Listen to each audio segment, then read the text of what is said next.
బనగానపల్లి నియోజకవర్గంలో 3,500 మంది అర్హులైన పేదలకు ఇంటి స్థలాలు ఇవ్వడం జరుగుతుందని మంత్రి బీసీ జనార్దన్ రెడ్డి పేర్కొన్నారు. బనగానపల్లి పట్టణంలో రాష్ట్ర మంత్రి బీసీ జనార్దన్ రెడ్డి మంగళవారం పర్యటించారు.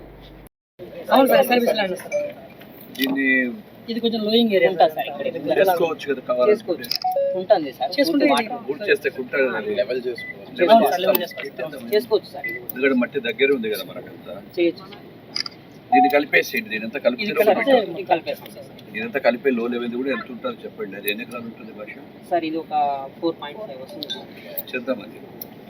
ఎన్నికల సమయంలో బీసీ జనార్దన్ రెడ్డి ఇచ్చిన హామీల మేరకు బనగానపల్లె పట్టణ పరిధిలోని సుమారు 3,500 మంది అర్హులైన లబ్ధిదారులకు సాయిబాబా పరిధిలోని స్థలాలను పరిశీలించినట్లు పేర్కొన్నారు. త్వరలో అర్హులైన ప్రతి ఒక్కరికి స్థలాలు కేటాయిస్తామని, అదేవిధంగా జుర్రేరు వాగు వెంట ఉన్న అక్రమ తొలగింపులో నష్టపోయిన వారికి ఇంటి స్థలాలు ఇవ్వడం జరుగుతుందని తెలిపారు. కార్యక్రమంలో పలువురు టీడీపీ నాయకులు పాల్గొన్నారు. బీసీ జనార్దన్ రెడ్డి సార్ గారితో బనగానపల్లిలో ఒక 2 ముఖ్యమైన అంశాల మీద ఇన్స్పెక్షన్ చేయడం జరిగింది. ఫస్ట్లీ సుమారుగా 3,500 మంది బెనిఫిషరీస్ కి 2 సెంట్లు చొప్పున ఇవ్వాల్సిన హౌస్ సైట్స్ కి సంబంధించిన land identification war footing basis లో టేకప్ చేస్తున్నాము. ఇక్కడ సుమారుగా 3,500 బెనిఫిషరీస్ కావాల్సిన ల్యాండ్ రెవెన్యూ ల్యాండ్, దానికి తోడుగా కొంత ఎండోమెంట్ ల్యాండ్ కూడా వాళ్ళకి ప్రత్యేకమైన ల్యాండ్ చూపిస్తూ వాళ్ళ కన్సెంట్ తో ల్యాండ్ కూడా స్వాధీనపరచుకోవడానికి వార్ ఫూటింగ్ బేసిస్ లో అటెంప్ట్స్ అనేవి జరుగుతున్నాయి. త్వరలోనే ల్యాండ్ అంతా కూడా కాంపాక్ట్ బ్లాక్ గా ఐడెంటిఫై చేసుకుని ఈ బెనిఫిషరీస్ హౌస్ సెట్స్ అనేది కేటాయించడం జరుగుతుంది. సెకండ్లీ జిడ్రేర్ వాగుకి సంబంధించి ఏదైతే వాగు పోరంబోకు ల్యాండ్ ఏదైతే ఉందో ఆ వాగు పోరంబోకులో అదేవిధంగా బనగానపల్లె మండలం జోలాపురం గ్రామంలోని మీ భూమి మీ హక్కు కార్యక్రమంలో మంత్రి బీసీ జనార్దన్ రెడ్డి పాల్గొని రైతులకు పట్టా పాస్ పుస్తకాలను పంపిణీ చేశారు.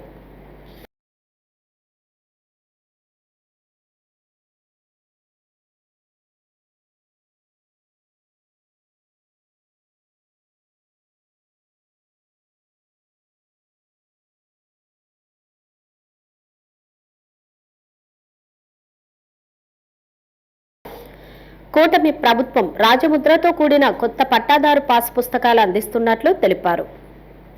రైతులకు ఇచ్చిన మాటలకు కట్టుబడి కూటమి ప్రభుత్వం అధికారంలోకి రాగానే చీకటి చట్టమైన ల్యాండ్ టైటిల్ యాక్ట్ రద్దు చేసి రైతన్నల హక్కులను పరిరక్షించడం జరిగిందని తెలిపారు.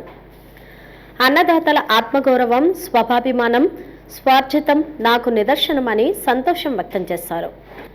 కార్యక్రమంలో joint collector Kollabathula Karthik, RDO Narendranath Reddy, తహసీల్దార్ నారాయణ రెడ్డి, ఎంపీడీఓ నాగరాజు, స్థానిక టీడీపీ నాయకులు పాల్గొన్నారు. చట్టబద్ధంగా లేకుండా వారి ఇష్టానుసారంగా కూడా ఈ యొక్క పాస్బుక్లను ముద్రించి ఒక్కొక్క దాంట్లో అనేకమైనటువంటి తప్పులు ముద్రించి రాత్రింబగలు నిద్ర లేకుండా చేయడం జరిగింది ఆ రోజు. అదేవిధంగా ఏదైతే చీకటి చట్టంలో ఉన్నటువంటి ల్యాండ్ యాక్ట్, టైటిల్ యాక్ట్ తీసుకొచ్చిన తర్వాత మొట్టమొదట ప్రభుత్వం రాగానే కూటమి ప్రభుత్వం గౌరవ ముఖ్యమంత్రి గారు ఆ చట్టాన్ని కూడా రద్దు చేయడం జరిగింది. ఏదైతే పాస్బుక్లు అనేటివి మనం కూడా కొన్ని ఏళ్ల చరిత్రలో ఏ రాష్ట్రంలో ఏ దేశంలో కూడా ఉండదు. అంటే మన తల్లిదండ్రులు సంపాదించిన ఆస్తి, మన పెద్దలు కష్టపడి పూర్వీకులు ఇచ్చిన ఆస్తికి ఇక్కడ జగన్మోహన్ రెడ్డి గారి ఫోటోలో చూస్తూ ఉన్నారు. ఆయన ఫోటో వేసుకుంటారు. ఏవి వాళ్ళ అబ్బ సొమ్ము కాదు, వాళ్ళ నాయన సొమ్ము కాదు, ఆయన ఇచ్చింది కాదు.